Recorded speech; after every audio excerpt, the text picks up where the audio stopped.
Hello, and welcome to Columbia at Home. My name is Jonathan Gonzalez Ortiz, and I'm a graduate of Columbia College and the current treasurer of the Latino Alumni Association of Columbia University, or LACU. This program is sponsored by the Columbia Alumni Leaders Experience, and on behalf of my fellow alumni volunteers, I'd like to welcome you. If you're interested in becoming a volunteer, please visit volunteer.alumni.columbia.edu or reach out to a global club or shared interest group leader to find ways to get involved. I'm now pleased to welcome Lauren Mack. Lauren Mack, journalism class of 2006, is a freelance journalist who writes about travel and food. Her work has appeared in 100+ publications, including Insider, Thrillist, Time Out USA, Seeker, Culture Trip, Best Colleges, Trip Savvy, The Daily Meal, CheapFlights.com, Newsweek International, Thaco, and more. Lauren is a brand ambassador for Seeker. A freelance journalist for 20 years, Lauren has edited and written travel guides on Beijing, Shanghai, Hong Kong, Singapore, Taipei, Miami, and New York for Zagat, Time Out, Guide Pal, and Explore Publishing. She has traveled to 54 countries and counts Beijing and Taipei, two cities where she lived for many years, as favorites. Previously, Lauren was the Associate Director of Career Development at Columbia Journalism School, where she coordinated the largest journalism job fair in the US and helped students perfect their digital branding, including LinkedIn and online portfolios. Lauren has a master's degree in journalism from Columbia Journalism School. After the presentation, we'll take audience questions. You can use the Q&A feature at the bottom of your screen. We'll get to as many questions as we can in the time allowed. I'm now pleased to welcome Lauren Mack.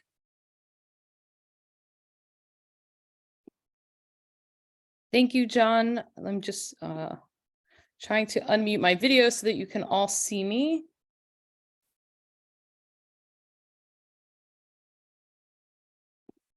Yeah, I'm getting an error that says you can't start the video because the host has stopped it. So if someone from CAA can unmute my video.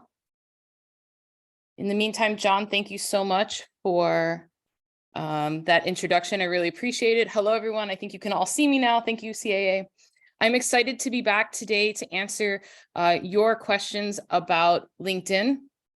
So I just wanted to say before we start that today's talk assumes a basic understanding of LinkedIn. So if you need a primer about LinkedIn, you can check out my previous talks, which are on CAA's YouTube channel. On those talks, I cover the basics of how to use this professional platform. I also discuss on those videos how to leverage LinkedIn. And for those who were unable to attend the talk that we did back in the fall, you can watch a recording, and that serves as part 1.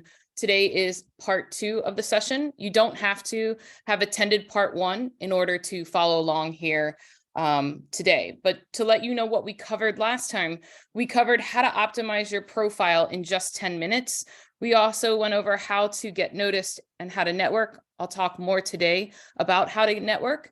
And we also talked about career transitions, how to pivot. We talked about LinkedIn's creator mode, and we also talked about LinkedIn Premium. So today I'm going to answer questions that were posed back in the fall that we didn't have a chance to answer. I'll also go over questions that you submitted ahead of this event when you registered. And I'll also be taking questions live, like John mentioned. So again, you can just submit your questions along the side, and John and I and the team at CAA will go through them towards the end of the presentation and make sure we get to as many as possible. So, and also I see some people who are introducing themselves. Definitely introduce yourselves. It's all part of networking. And while you're doing that, I'm going to queue up my slides here for all of you. So let's dive right into the first question. So how do you indicate that you are looking for work on LinkedIn? So with this, you have 2 options. One, you can tell only recruiters on LinkedIn that you're looking for a job, or you can tell everyone. So let me talk to you a little bit about the differences. If you're going to opt for the option that says, let me tell everyone that I'm looking for a job, what LinkedIn will do is it will add a green circle around your profile picture, and it adds a little filter with the hashtag open to work. And let me show you what that looks like. Here's a screenshot. So obviously, if you select telling everyone that you're looking for work, everyone, including your current employer, is going to know. So some people always ask me, okay, that's great, you know, that this is an option, but show me how to actually do that. So let me flip my screen here. And I'm going to show you. So on your LinkedIn profile today, I should say to you, I'm going to be going back and forth between my slideshow presentation and live LinkedIn pages to show you exactly how to do these things. So when you watch this video later, this event is being recorded, you can watch later and follow along to actually do these steps if you want. So what you'll do is you'll log into LinkedIn, you'll click on your profile. In this case, we're looking at mine. And you'll see here, there is a gray box that says open to work. When you click the pencil here, you're going to see that I am open to work. But what you notice is I don't have that green filter you just saw a moment ago, right? I don't have this. Instead, I have nothing. And that's because I've only opted to show recruiters that I'm open to working. And so when you click on the settings, you'll see here that you can add what kind of job titles you're looking for. So I'm a journalist, like John mentioned. So you can see I have all these job titles that are related to freelance journalism. I also indicate where I'm willing to work, you know, in what kind of situation, remote, on-site, or hybrid, where I would like to work, you know, and I can whittle it down to the cities. And then you can even put like a start date. On mine. I didn't fill that out. And then the job types, whether you want part-time, contract, freelance, or full-time. But then the most important part here, you see at the bottom, right here, I'll highlight it, right? Mine is only set so that recruiters only know this. So, you know, you want to make sure, you know, you select the right thing. But here's how you would, if I wanted to suddenly tell the whole world I was open to working, I could just click this button and then hit save, and then everyone will know. You can also deactivate the open to work at any time by hitting delete from profile. So that is basically how you tell people that you are open to working. So now I'm going to go to the next question, which is, what is private on LinkedIn, right? And how do I show that I'm open to work only to select people? So I kind of already went through the first part of this, but definitely it's very understandable that privacy is really important, not only on LinkedIn, but also other social media that we are using. And there are several privacy settings in LinkedIn that you can adjust. So let me show you where those are. Oops, I unshared my screen. Sorry about that. Just 1 second. I meant to flip the tabs. Okay, so going back to my LinkedIn profile here, I'm going to show you the privacy settings. So you would go up here to the Me, and down here there is a section that says settings and privacy. And there's two sections here along the side in the settings that you want to pay attention to when you're trying to consider how private your actions are on LinkedIn. So the first is visibility, and then the second is data privacy. So under visibility here, you can see there's all these different settings that you can dictate how you want your information shared to the public, to connections on LinkedIn, to people who might be searching for you. So for example, if you don't want to show people your last name, or you don't want to show your email address to everyone, you can come in here into the settings, click on the ones that you want to change, and adjust the settings accordingly. You can also go under data privacy, and this is where you can change things like, you know, the messaging experience, or who can actually reach out to you and ask to connect with you, and who you can receive messages from. You can even set up some job seeking preferences. So really important that you visit this section from time to time to make sure that the visibility that you want, you're either suppressing it to a way that feels comfortable for you, or that you are including it as much as possible because maybe you're trying to expand your reach as much as possible. So going back to the open to work though, because a lot of people ask me about this, you won't see that in the privacy settings that I just showed you. You have to come to the front end of your LinkedIn, to your profile page, and then click on this open to work here. Click on the pencil, and this is where you will set that privacy setting. It's a little weird that they stuck it in two different places, but this open to work feature is basically something that was rolled out during the pandemic. And what happens when you hit open to work? Because everyone always asks you, what's so great about this open to work? What happens is when I tell people that I'm open to work, it means that recruiters become aware that I am job searching or that you are job searching. So when recruiters are looking for people on LinkedIn, we are going to show up with priority in their search results because we have raised our hand and said we are open to work. Unfortunately, you cannot set the open to work to only be seen by certain audiences. Your choices are limited to either recruiters only or everyone on LinkedIn. So you can't just say, well, I only want tech companies to see that, or universities, or everyone but my boss, right? So you either have to choose recruiters only, and hopefully your boss is not a recruiter, or everyone on LinkedIn. Again, be careful. Like if you are currently employed and you don't want the whole world to know that you are looking, make sure that you set your settings accordingly, so that you're not accidentally letting everyone know. If you do want to let everyone know, another thing you can do besides setting the open to work is also putting a post on LinkedIn to let all of your connections know that you're looking for work, and be specific, about how your community can help you out during this time period. So we'll move on to the next question, and that is, what is the best way to navigate the CAA, Columbia Alumni Association? And also, what are some ways that you can find users by school affiliation? So first and foremost, and I always mention this on all the talks, and that's because it is truly important, and I have found it as a CU alum, a great way to connect with people. You want to join the CAA network on LinkedIn. So this is what that page looks like. It's full of resources. It's full of people in there chatting and connecting. So definitely you want to do that.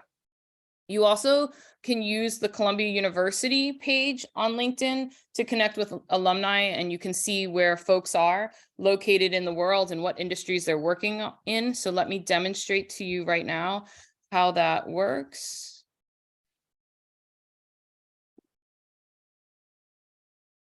So if we go here, right here, let's see. I'm going to bring up the Columbia University page. So Columbia University, you just type it here in the search box. It's the first thing that comes up.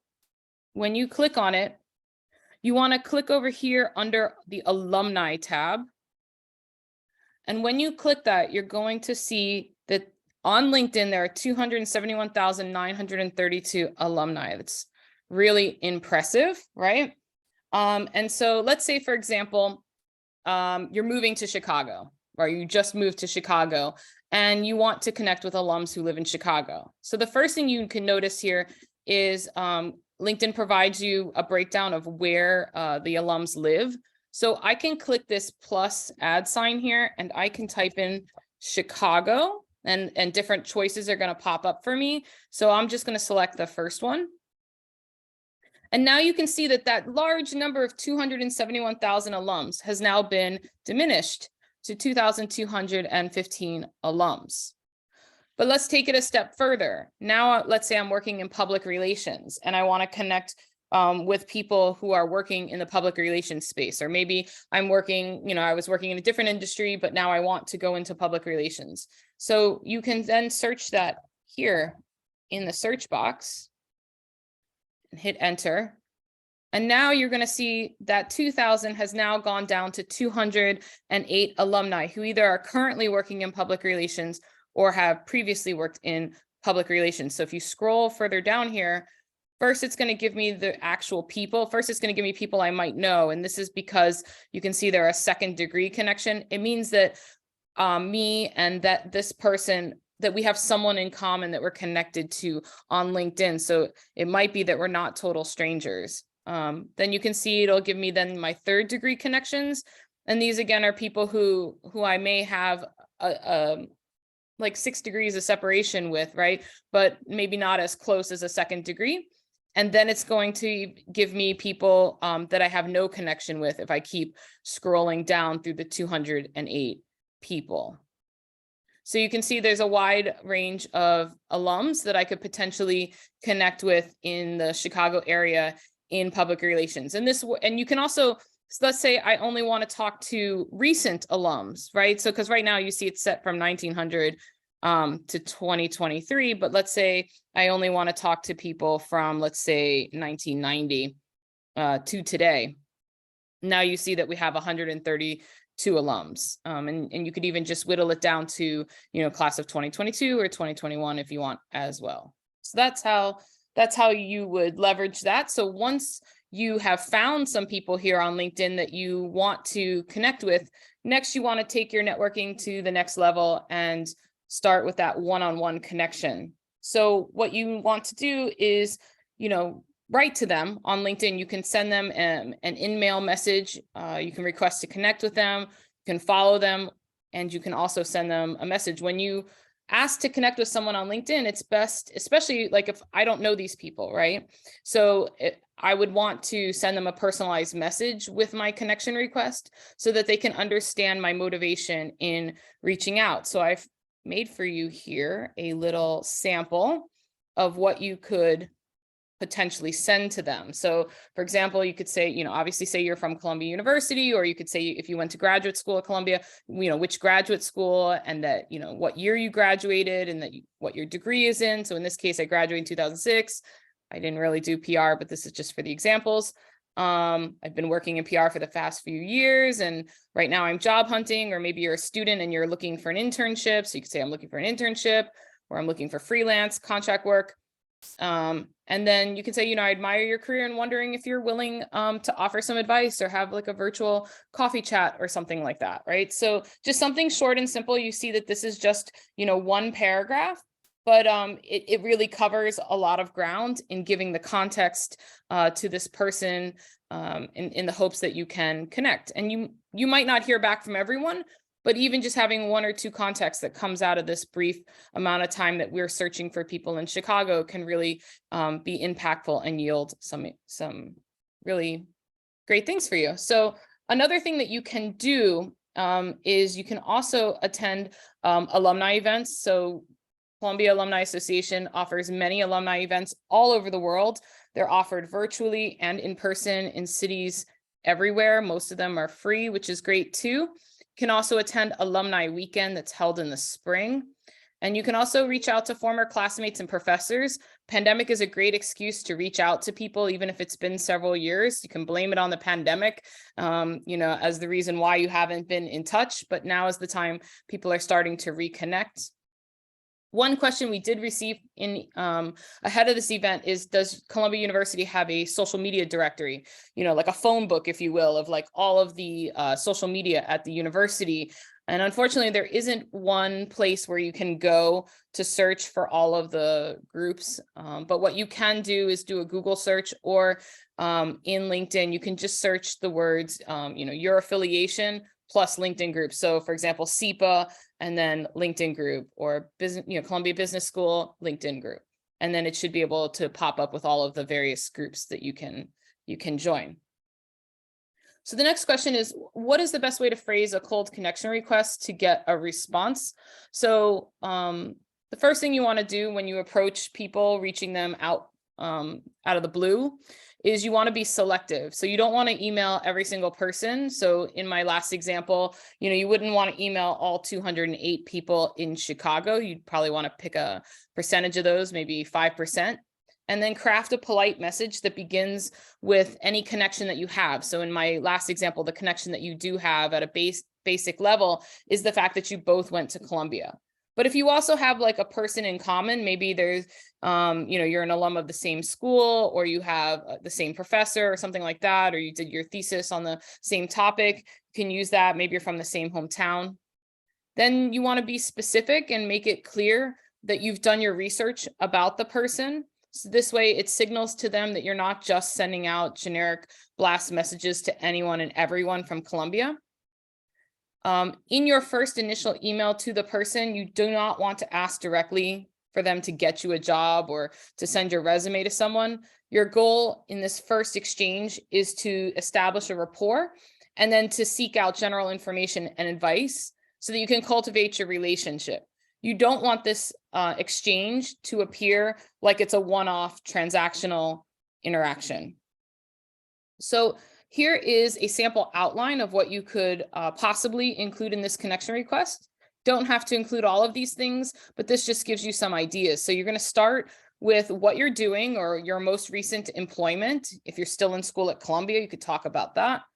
And then something to the effect of, I've been interested in your company for several months or several years because, and then fill in the blank. So provide a reason why you're interested in the company. Maybe it's the company's mission or its initiatives or something that you saw in the news about this company, or maybe something on social media caught your eye, but you want to be specific. It really can be any reason that you like the company. What you're doing here is you're proving that you've actually done the research and that you're not just sending the same blanket message to every single person, no matter what company they work at.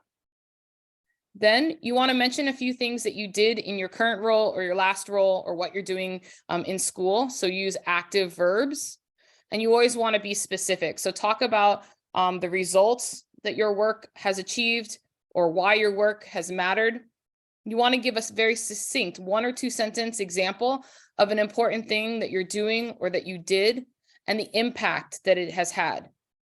And then in 1 sentence, you just want to wrap up with what you would like to do at the company, maybe now or in the future. So if that is that you're looking for a job or an internship, a fellowship, an apprenticeship, freelance work, this is where you want to mention that in the last sentence. If you look on LinkedIn and you see that there's no opportunities at that company, you could also just request an informational interview just to learn more about the company if you're not quite sure it's a fit or you don't see anything that's available right now. So the next question is, what is the best way to get a positive response when you're applying for opportunities on LinkedIn? So LinkedIn offers the opportunity to not only connect with people and learn about jobs, you can also apply for jobs through LinkedIn. So no matter how you apply for a job, your resume, your cover letter, your LinkedIn, they should speak for themselves on their own. But we do acknowledge the fact that it is always helpful to have knowledge of people on the inside or a connection to the company. And the way you get those connections is through networking. So what you want to do, if you feel like you're not getting a response or it's been a couple of days or maybe it's been a week, check LinkedIn to see if you know anyone who works at the company or who has worked in the company in the past few years. If you know someone personally, then it's easy to just reach out to them, ask them for advice on who to follow up with, or maybe they can help you find out who the hiring manager is, and you could email that person directly with your application materials, even though you already applied online or through their HR portal. The next thing you can do is you can do some internet searches of the company name and a couple of keywords that would likely describe the job title of the person in charge of the department that you're trying to join. So for example, if I'm applying to be a travel editor, at Condé Nast, I would search Condé Nast travel editor to see who is the current travel editor, and then the results might yield, who's the associate editor or the senior editor. It might also just yield who is working in HR that also might be able to connect me with that editor. If you're still struggling to find a connection, and this does happen often, your internet search and your LinkedIn searches don't yield the results that you want, can also reach out to your school's careers office to see if they know anyone and are willing to make an introduction for you. And then also CAA has amazing career resources, both for alums as well as current students. So if you're an alum, CAA has monthly online networking hours, and they also have the Columbia Career Coaches Network, which offers monthly office hours that are open to all alums. So I highly recommend you take advantage. And if you're a current student, the CAA offers CU There, which has similar programming, but it's geared towards students. So let's say you've done all of these things that I've recommended, right? And you're still struggling. The next thing you want to do is see if the company offers its own career day or information sessions where you can meet hiring managers. This is really common in the business industry and at some media organizations. There's also, this is also a reminder of why networking is so important, right? Because you don't want to be in the situation where you've applied for your dream job and now you're struggling to find connections within that company. Remember that many hires are made via referral. So now is the time to work it into your routine to build your network. Build your network today so that even if you don't need it, it'll be in place when you do need it or when that dream job comes around.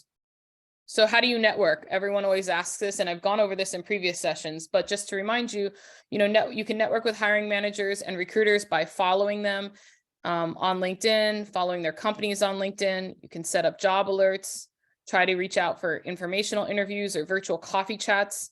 You can also, try to connect with hiring managers by sending them the personalized messages, and look for them on social media. You can also attend some of the company events, meetup groups in the city that are based on your industry.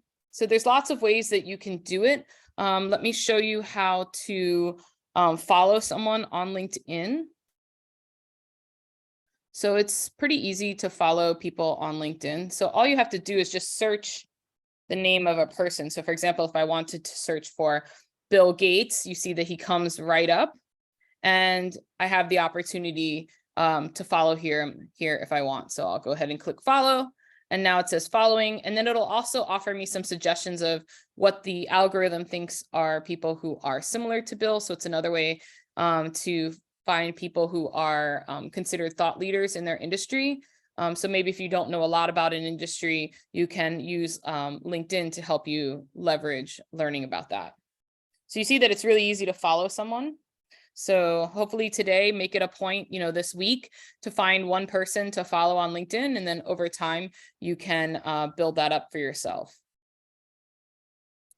The next thing, the next question here is, I live outside the US, so how can I stay updated and current so that recruiters will consider me?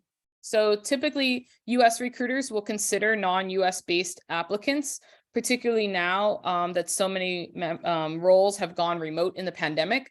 So my advice to you is to look for multinational companies that have offices in the US and abroad, or companies that have no physical headquarters, as they often have the best, they're often in the best position to hire talent, regardless of the location.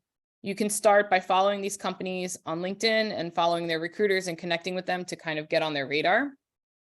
Also, if you're living abroad, leverage the Columbia network. When I lived in China and Taiwan, this was extremely helpful. I met so many Columbia alums working abroad. So how do you find them? Columbia has an online alumni community, and you can go to this website and you can use the community to search for alumni across schools, degrees, graduation years, regions, interests, and more. You can also use LinkedIn to find people, but not every alum is on LinkedIn. You can also contact your school's alumni office if you're struggling to find contacts in your part of the world. You can also attend those great alumni events, which again are offered virtually and in person around the world, and attending alumni weekends every couple of years would also be really helpful.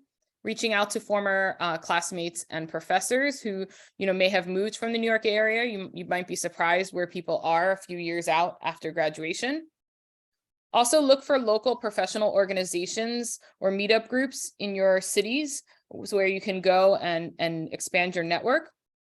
I find that conferences, trainings, whether they're in person or virtual, that are in your industry, where you can not only build skills, but they're also great ways to grow your network. I was just at a conference this week and I met like 40 new people to connect with. So it's a really great way to meet people. Can also subscribe to newsletters, so job newsletters or industry thought leadership newsletters. Can follow people on social media, so on Twitter, Post, LinkedIn, and so on. And then also, following LinkedIn, the news feed in your LinkedIn. This way you can stay on top of what brands are doing, what's the latest news in your industry. So you can search by hashtags or rely upon the content that the people you're following, the companies that you're following, are hopefully putting out at a regular cadence. So the next question is, how formal should the LinkedIn profiles be today?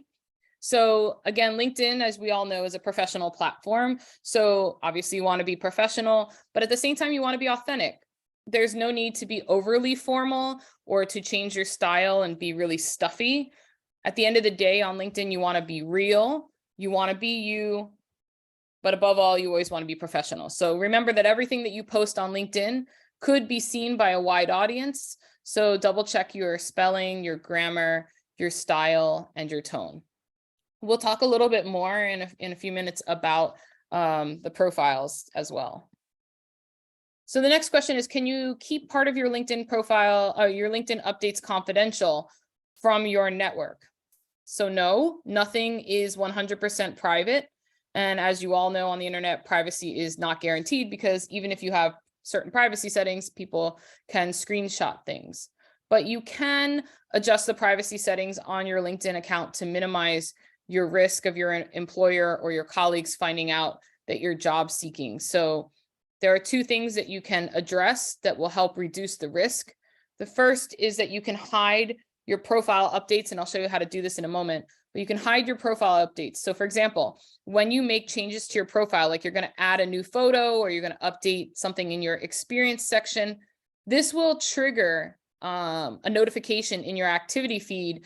And if you're doing this a lot in a short amount of time, it's possible that your employer might see that, and it could potentially signal that you're job seeking. Like, why is this person suddenly obsessively going through their LinkedIn and updating it? So let me show you where this setting is, so you can turn it off so that your employer can't see, your employer and anyone else on LinkedIn will not have the ability to see when you make updates. So you're going to go to your settings and you're going to go to visibility. And then down here, it is share profile updates with your network. I'll highlight it here. So this is the one that you want to turn off. So you can see I have mine off. So because I make a lot of changes to mine, I'm constantly adding new articles. And if I have a new publication I'm writing for, I don't want that to clutter my activity feed. But for people who are, really going to overhaul their LinkedIn, you may want to just turn this off for a little bit.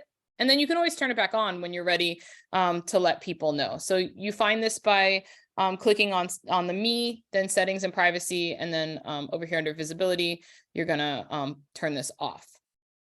The second thing you can do is turn off connection visibility. So that's up here.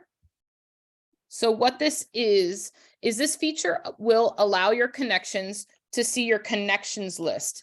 And when you add a new connection, it's like a friend, right? It's like adding a friend on Facebook, right? So every time you add a new connection, your current existing connections will see this in the form of an update.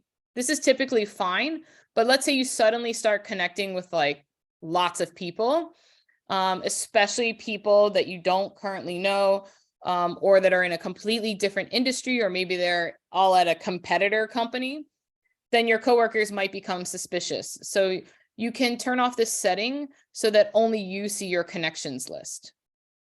When you turn this off, your connections will still see any mutual connections that you have, or any endorsements by connections that you have.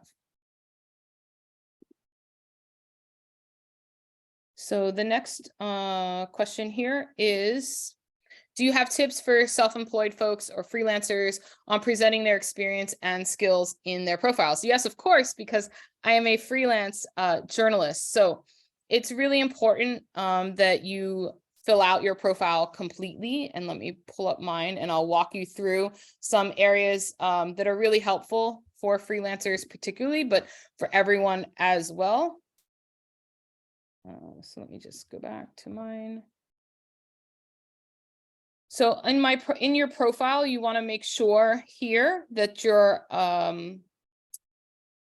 about. Some of you, this is called the summary section, but you want to make sure that the about or the summary section, you want to make it clear that you what work you're doing, what you're looking to do, what are your goals, what are your initiatives.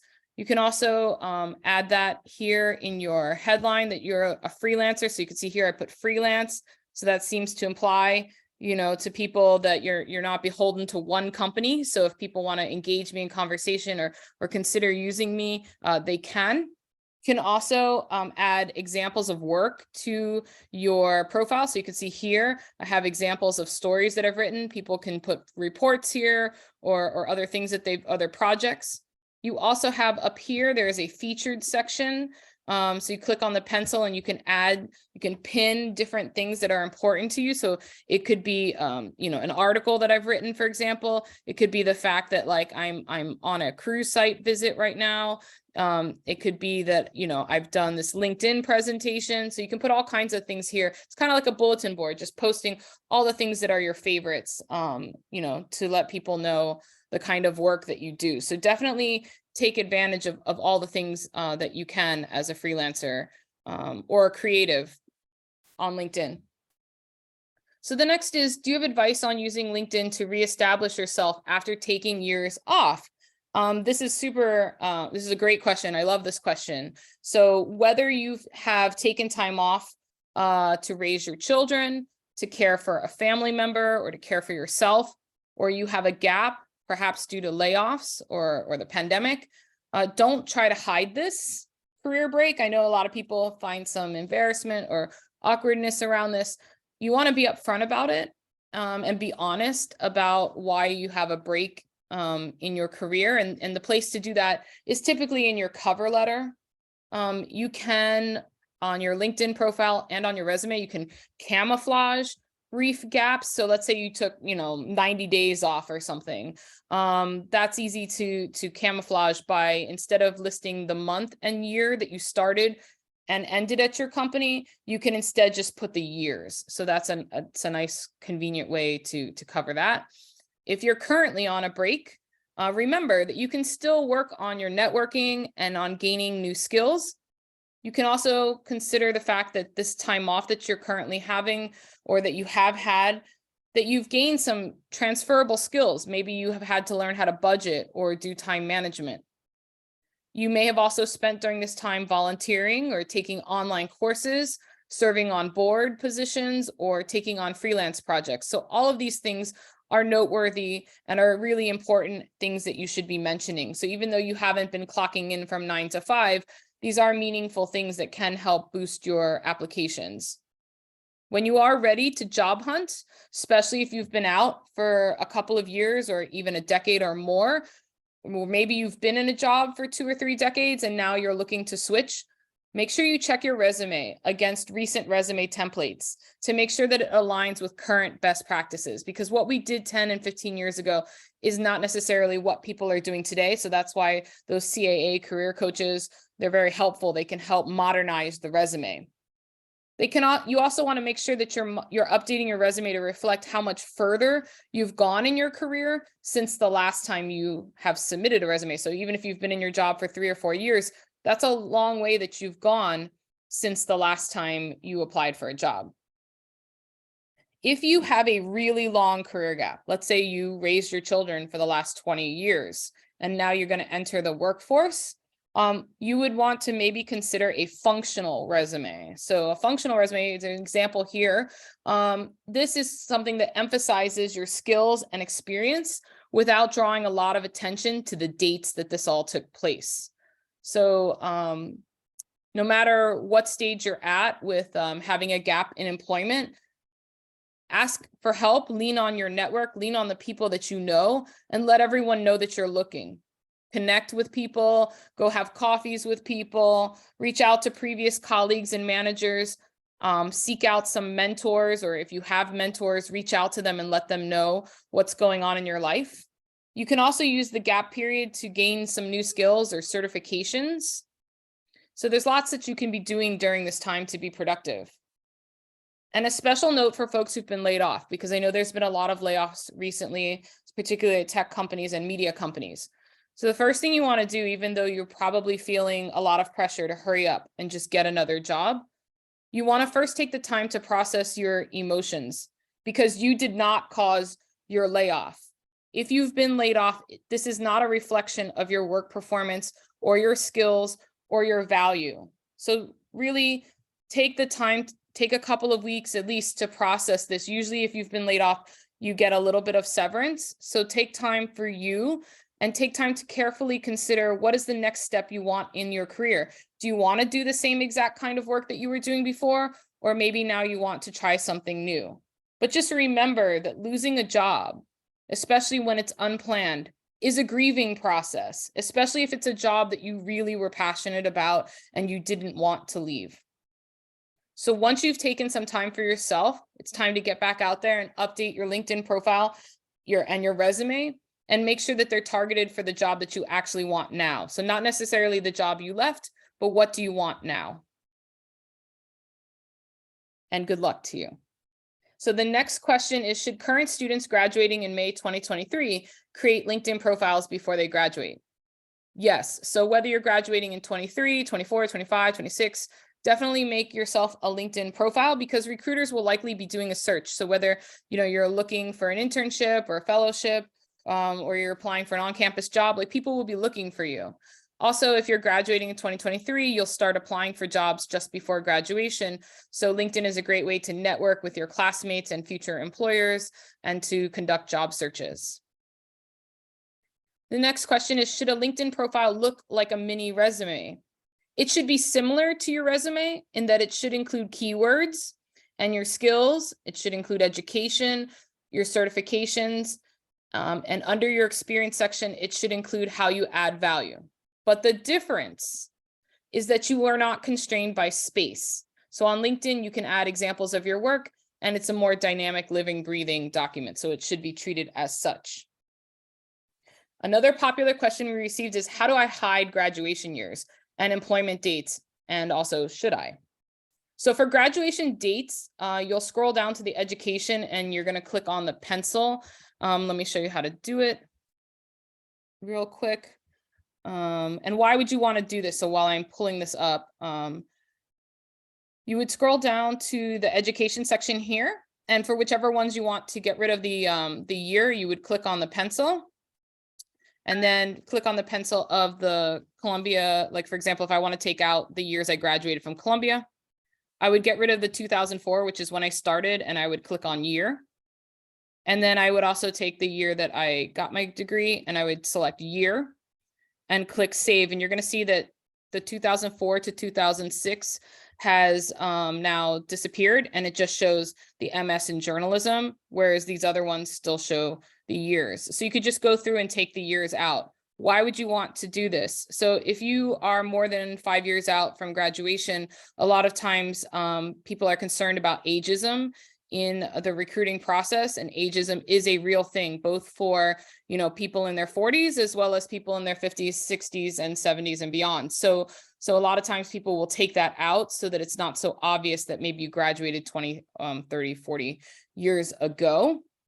When it comes to jobs, people always ask, can I take out the years here? So unfortunately, you cannot take the years out on your experience, but you can take the months out. So for example, coming up here to my freelance journalism career, if I want to take out the year, if I want to take out the month that I started and ended, well, right now I'm still doing this job, but if I want to take out the months, I'll just click on the pencil for that experience, and I'll come here where it says start date, and I'll just change June and just say month, and then I'll hit save. Now note what happens. You can see now that it shows that I have 23 years and 1 month of experience, whereas before, when I had June in there, I had 22 years of experience, and that's because the calculation is going to change because it doesn't know when in 2000 I started, so it sets the clock back 6 months, so it looks like I have 6 months more experience than I had before. So that may bother some people. For other people, it may not be an issue, especially if you've been working for many decades or you're trying to cover up a brief gap. So that's basically how you do it. The other thing you can do, that's all you can do with that is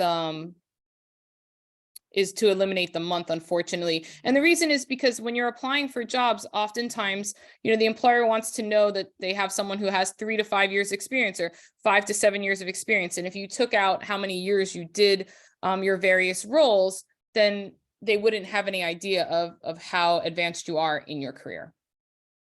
So the next question I really love, because I have some friends in this situation who are currently looking for jobs. So what are the advice and best practices for those who are over 50 and job seeking? So for full disclosure, I'm not over 50, but I am very sympathetic to those who are over 50 because I'm not that far away. And age discrimination is really upsetting to me and to many job seekers, and it's a very real concern. So what you want to do in this situation, if you're over 50 and you're job seeking, some people feel like, well, maybe they should take out, the first decade of experience to make it look like they haven't been in the workforce as long, and take out the graduation dates from their degrees. Those are tactics that you can do. But if you've done stuff in the beginning of your career that you feel is really pertinent to where you're looking to go now, one thing that you can do is under your experience section, you can lump all of the first 10 years, you can lump it in as if it was one job and put that it was for 10 years and then list all of the jobs there like you would in a resume. So kind of visually doesn't make your LinkedIn look so long. If you look on mine, you'll see that I have every single position that I've ever had in my 23-year career. But at some point I will probably do that, to truncate it. The goal, no matter what, no matter how far you choose to go back, whether you choose to go back to the very beginning of your career or just talk about your mid-career onward, go back as far as you feel comfortable sharing, right? There isn't one set standard. The goal is going to be to showcase your career trajectory, not exhaustively list every job you've ever had. So, that's something that you could do. Some people take the approach where they don't look at it in terms of years, but instead they look at it in terms of the last 3 to 5 positions that have maybe spanned the last 2 decades. That's another approach that a lot of people take, and it's very effective. The other thing that you could do is, like I said, lump everything at the bottom in one entry.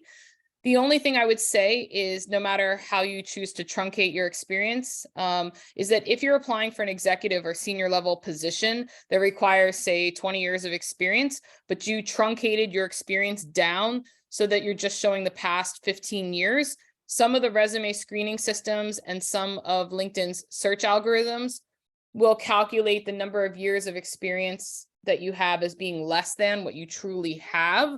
When you truncate down, the experiences. So just make sure that you're not eliminating yourself from job requirements for the positions that you're interested in. So if it requires 20 years of experience, make sure your resume has 20 years of experience, no matter how you demonstrate that. The other thing is, for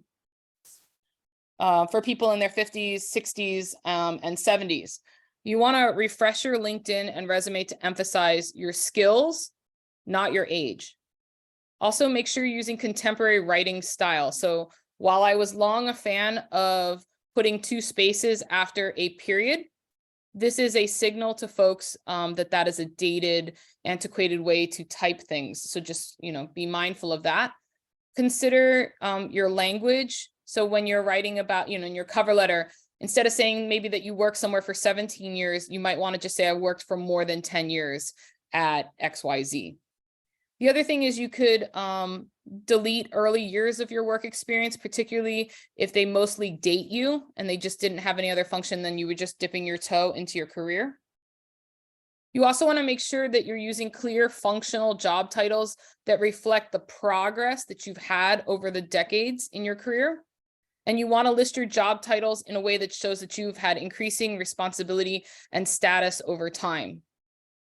Make sure you don't age yourself with small details like having an AOL email account. I'm not dissing that, but for the purposes of job hunting, try to use a more modern email account. You can use your Gmail or your Lion Mail through Columbia, or referencing software that was once ubiquitous and is now no longer the standard. So for example, maybe you were a WordPerfect whiz, but it's time to let that go now in your skills.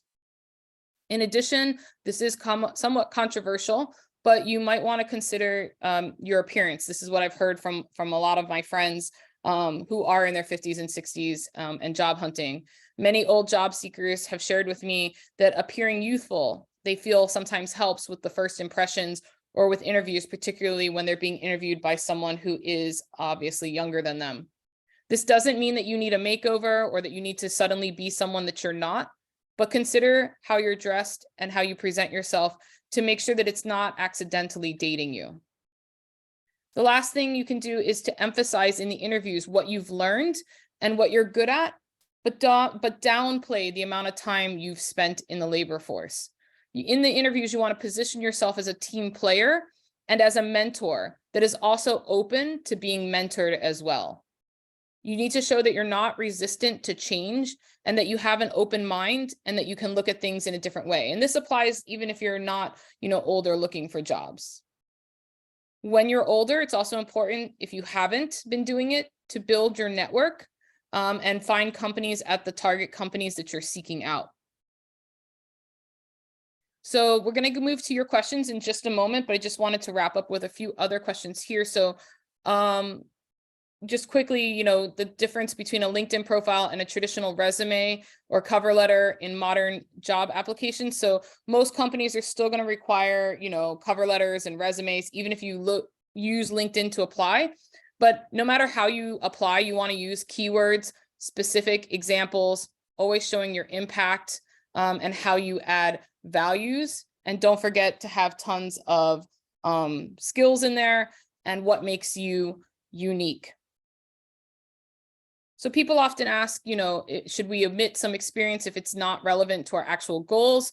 I've already kind of gone through this, but yes, in general, unless the experience that you want to eliminate, unless that experience is going to showcase some skills that translate to the roles that you're currently applying for, you can safely remove it.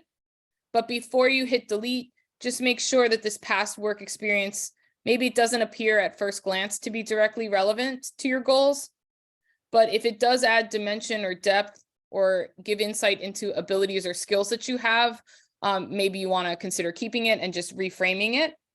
And if you're a new graduate with limited experience or you're looking to pivot to a new career, perhaps you're going to go from teaching and then now you're going to go into law, you may want to keep that experience and focus on the skills you gained, what you contributed, and how the skills and the experience are transferable into the new role that you seek. So if you have multiple interests in different fields, how do you present yourself on LinkedIn? So this is really tough. I know a lot of people who struggle with this, but unfortunately, you're going to have to choose one field that brings you the most personal and professional satisfaction and go with that on LinkedIn and base that off of where is your audience on LinkedIn. So for example, chances are if you have two different passions, right, not both of your passions and audiences are going to be on LinkedIn. So for example, let's say you have a day job and you're an actor on the side. You would likely connect with the acting community on platforms outside of LinkedIn, like Instagram or TikTok. Likewise, if you're a lawyer, but you make pies on the side, right, you would put your lawyer persona on LinkedIn, but then connect with your pie audience on Facebook, Instagram, or Yelp. In your headline, you want to choose one field that you're looking to be in and have the rest of your profile follow that. But if you, the one place that you can talk about your multiple passions is in the about or summary section. So that's where you can reveal to the world that you're a lawyer who loves to make pies on the side. And you might be surprised at how many people connect or at least remember you for that small detail. So this we went over in the last presentation, but just quickly, how do I orient my LinkedIn profile to generate more interest from prospective employers? The mindset here should not be just to attract prospective employers, but it should also be to network too, because oftentimes jobs, like I keep saying, are gained through referrals. So some things that you can do to generate more interest and influence on LinkedIn include building your brand, making sure your profile is completely filled out. So you need a profile photo, a background photo, that headline, your about summary section, your experience and skills. So if you look on my profile, I have all of those things. In the last presentation I gave, we talk about how to do this in 10 minutes or less. So definitely check that out.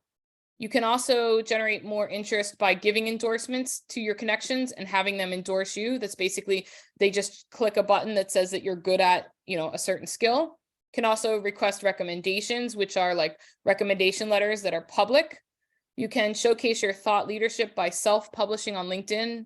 And you can generate your own posts and updates on LinkedIn and share those with your audience. So all of these things I went over in my previous talk, but definitely, take a look at that last presentation that goes through the checklist of what to do.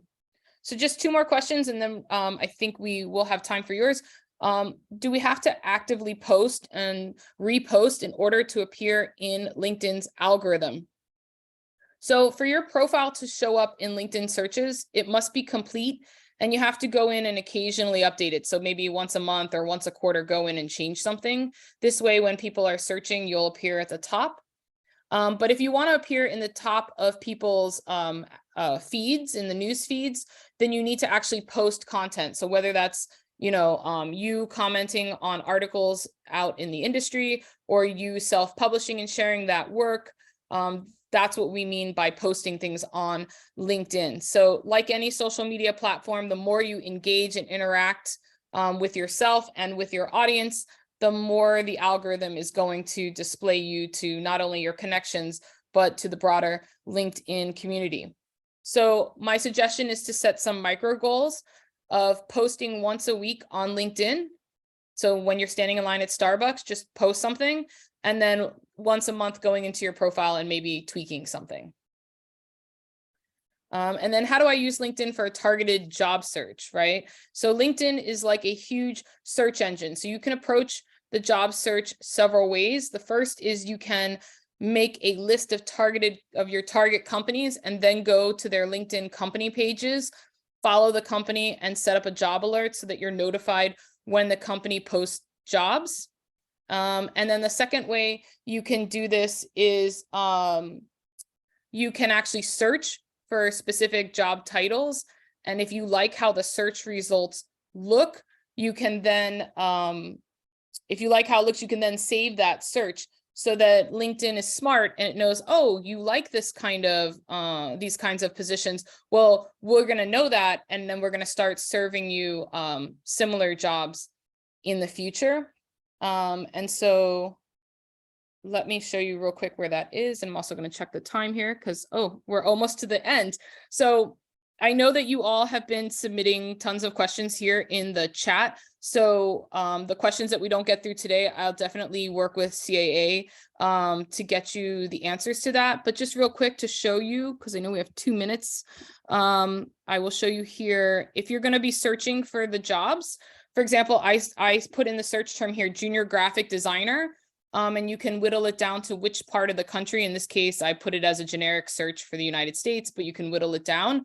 You can see here's all the results that come up, and you can see the individual job description here. So if you like how this looks, you can then go here where it says set alert and turn this on.